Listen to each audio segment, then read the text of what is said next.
encore hier, lorsque la très importante route Likasi-Kolwezi était le cauchemar qui hantait au quotidien la vie des milliers de passagers qui la fréquentaient avec peine et résignation. Les bourbiers, les intempéries avaient même fini par y créer des bandits d'un genre nouveau, les coupeurs des routes, alors que certains passagers malades rendaient l'âme sur ce fameux rendez-vous.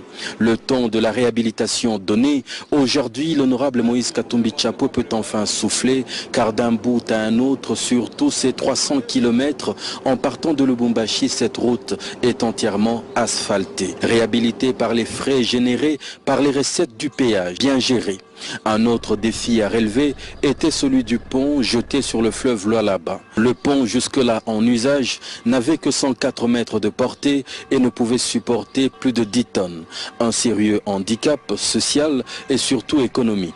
Un drame quotidien qui voyait des accidents à répétition emmenant quelquefois des camions vider leur chargement acide dans le fleuve. Un pont qui du reste, pour souffler un peu, devrait être fermé la nuit au trafic. On y roule à 8 km/h maximum. La solution était alors d'emprunter l'unique bac disponible au niveau du fleuve, traversant tant bien que mal le fleuve à coups de plusieurs fils.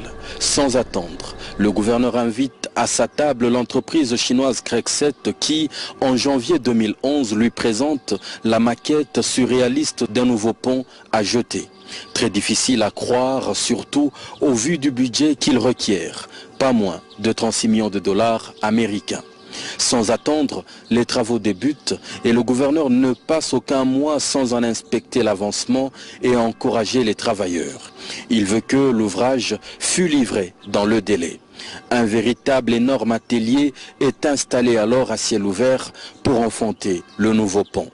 Il y est fabriqué des poutres longitudinales de 180 tonnes et 50 mètres chacune, avec une hauteur de 2,80 mètres. Il faut le faire.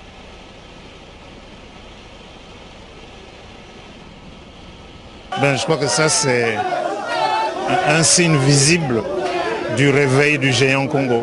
Après près de 2 ans de travail acharné, le nouveau pont voit le jour. C'est une mégastructure de 9 mètres de large et apte à supporter jusqu'à 100 tonnes. Il est doté de 2 voies de circulation. C'est à ce jour le pont en béton le plus long du pays. Le pont Maréchal étant lui suspendu. En termes de stricte longueur, il vient en 2e position à quelques mètres près du pont Maréchal. Il est lui entièrement financé localement par le gouvernement provincial du Katanga grâce aux recettes du péage. Il est éclairé sur toute sa longueur par des lampes solaires.